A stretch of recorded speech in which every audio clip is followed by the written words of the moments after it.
Competition genius world centre में आपका स्वागत है। आज का टॉपिक जो है वो है इंडियन पॉलिटी। जो चैप्टर 1 है वो है आपका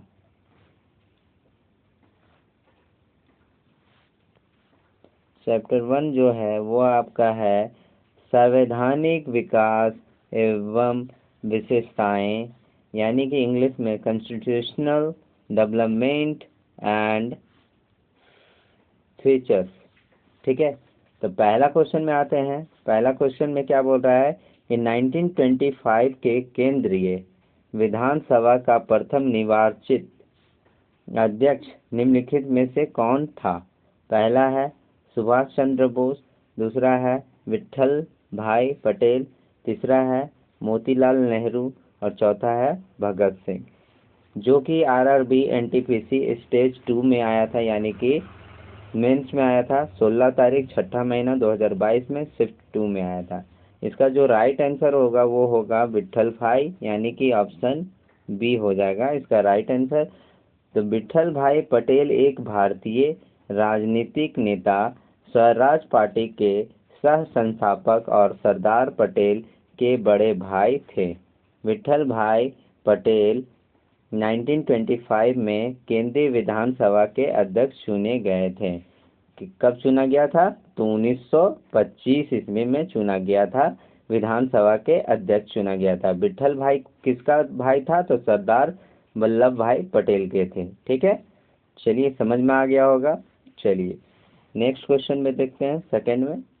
सेकंड में पूछ रहा है, सेकंड क्वेश्चन जो बोल रहा है अंगीकृत किए जाने के समय भारतीय संविधान सबसे लंबा संविधान था, जिसमें मूलतः डैश अनुच्छेद थे। पहला ऑप्शन है 348, दूसरा ऑप्शन है 448, तीसरा ऑप्शन है 444 और चौथा आंसर है 395, जो कि आया था आपका आरआरबी में एनटीपीसी जो स्टेज 2 था। 17 तारीख 6 महीना 2022 में आया था शिफ्ट 2 में। तो इसका ऑप्शन डी हो जाएगा। इसका जो राइट आंसर है वो डी है, यानी कि 395।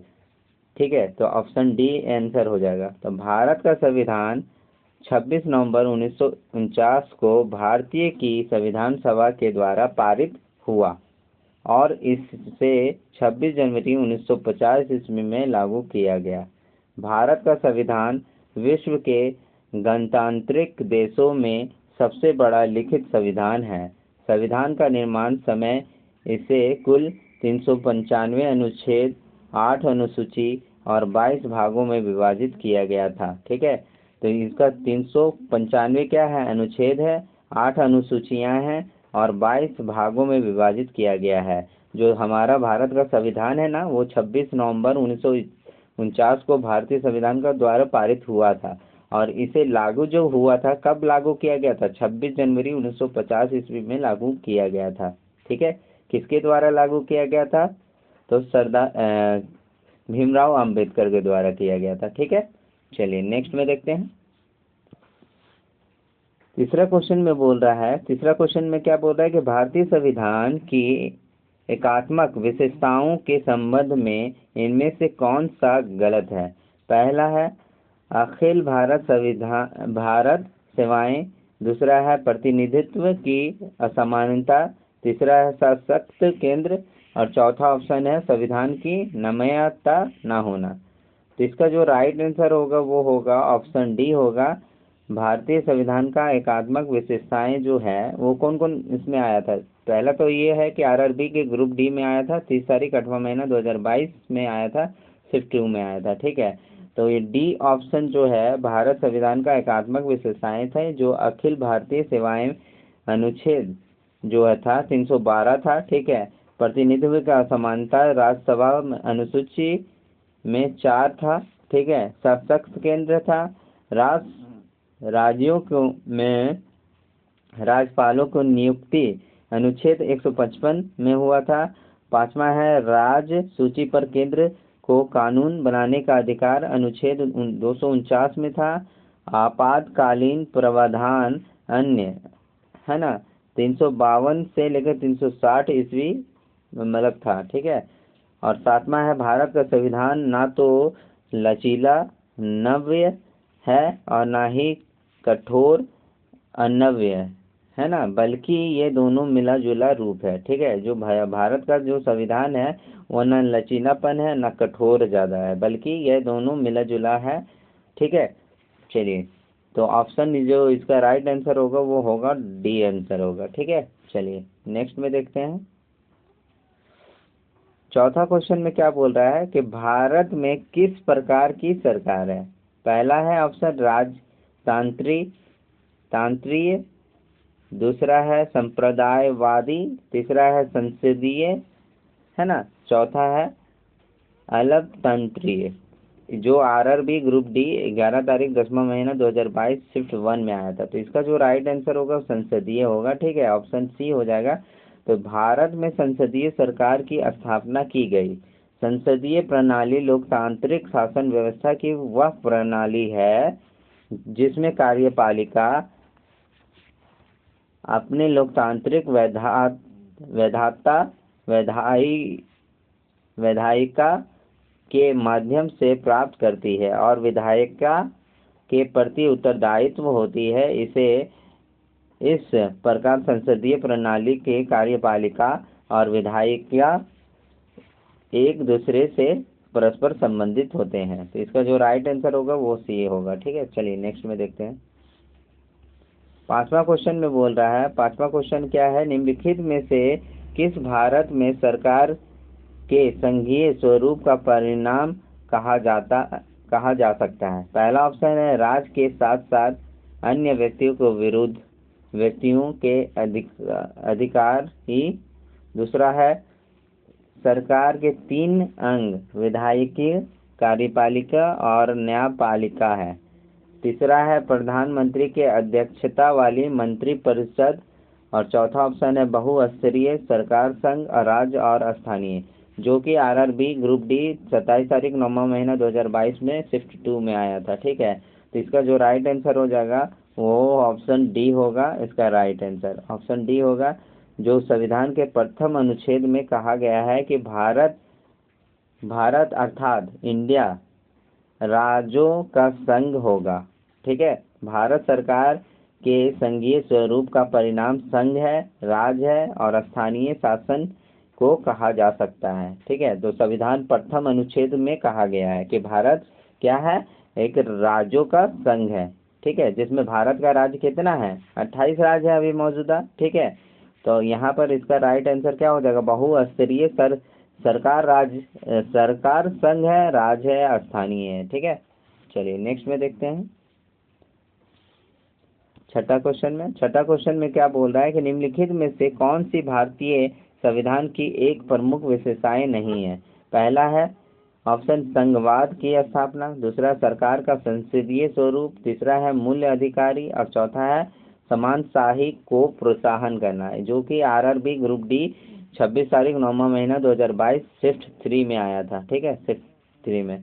तो इसका जो राइट आंसर होगा वो होगा ऑप्शन डी होगा कि समानशाही का प्रोत्साहन, यानी कि संघवाद की स्थापना, सरकार की संसदीय स्वरूप, मूल्य अधिकार, नीति निर्देश तत्व आदि भारतीय संविधान की विशेषता है, जबकि समानताशाही को प्रोत्साहन भारतीय संविधान का अंग नहीं है। ठीक है, तो यहाँ पर क्या है, भारतीय संविधान का अंग नहीं है। तो ठीक है, तो ऑप्शन डी आंसर इसका राइट आंसर हो जाएगा, ऑप्शन डी। ठीक है, चलिए नेक्स्ट में देखते हैं। सातवां क्वेश्चन में क्या बोल रहा है कि भारतीय संविधान की संघीय व्यवस्था के संबंध में इनमें से कौन सी विशेषताएं सही है। पहला ऑप्शन है संसद के निम्न सदन के राज्यों का समान प्रतिनिधित्व। दूसरा है देवध शासन। तीसरा है संसद के उच्च सदन में सभी राज्यों का समान प्रतिनिधित्व। और तीसरा है दोहरी नागरिकता। ठीक है, तो ये जो आ रहा है वो आया किस में है, आरआरबी ग्रुप डी 23 तारीख 8वां महीना 2022 शिफ्ट 2 में आया है। ठीक है, तो पहला जो आंसर जो राइट आंसर है वो बी है ना, बी। तो भारत संविधान की संघीय व्यवस्था की विशेषताएं पहला है क्या है कि संविधान का सर्वोच्चता, दूसरा है संविधान द्वारा केंद्रीय सरकार और इकाइयों के सरकारों में विभाजन, तीसरा है लिखित एवं कठोर संविधान, और चौथा है स्वतंत्र उच्चतम न्यायालय, और पांचवा है द्विसदनीय व्यवस्थापिका, ठीक है, और छठा जो है दोहरी शासन का प्रणाली इत्यादि। ठीक है, तो इसका जो राइट आंसर होगा वो होगा ऑप्शन बी होगा इसका राइट आंसर, यानी कि द्वैध शासन। ठीक है, चलिए नेक्स्ट में देखेंगे। आठवां क्वेश्चन में क्या बोल रहा है कि भारतीय संविधान में कितने देशों से विशेषताएं फीचर्स ली गई है। पहला है 13, दूसरा है 6, तीसरा है 7 और चौथा है 10। तो आरआरबी में आया था, ग्रुप डी में आया था 23 तारीख 8वां महीना 2022 शिफ्ट 2 में आया था। ठीक है, तो इसका जो राइट आंसर होगा वो होगा डी, यानी कि 10 हुआ था। भारत संविधान में कुल 10 देशों से विशेषताएं ली गई है जो निम्न है। पहला है संयुक्त राज्य अमेरिका, दूसरा है आयरलैंड, तीसरा है ऑस्ट्रेलिया, है ना, दूसरा ब्रिटेन है, ठीक है, तीसरा आयरलैंड है, चौथा फ्रांस है, पांचवा ऑस्ट्रेलिया है, छठा कनाडा है, सातवां जर्मनी है, और आठवां रूस है, नौवां जापान है, और 10वां दक्षिण अफ्रीका है। ठीक है, तो ये 10 देश जो है कि वो लिया गया है उसका से। ठीक है, चलिए नेक्स्ट में देखेंगे। क्वेश्चन नंबर 9 में देखते हैं। क्वेश्चन नंबर 9 में क्या बोल रहा है, निम्नलिखित में से किसने सर्वप्रथम भारत के लिए संविधान सभा के गठन का प्रस्ताव रखा था। पहला है सच्चिदानंद सिन्हा, दूसरा है के.एम. मुंशी, और तीसरा है बी.एन. राव, और चौथा है एम.एन. रॉय। ठीक है, तो इसमें आरआरबी ग्रुप डी में आया था 26 तारीख 8वां महीना 2022 शिफ्ट 2 में आया था। इसका जो राइट आंसर होगा वो होगा ऑप्शन डी होगा।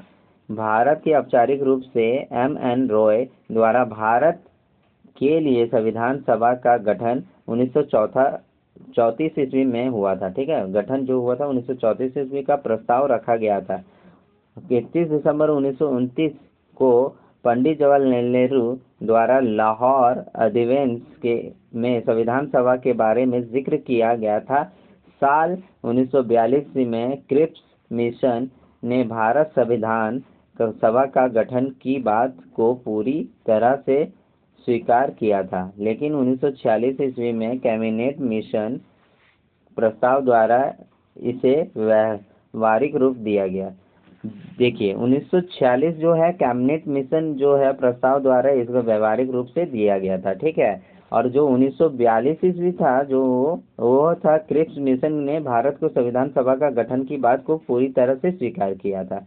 ठीक है, तो कौन स्वीकार किया था, भारत में संविधान सभा के गठन के बाद को पूरी तरह स्वीकार किया था क्रिप्स मिशन।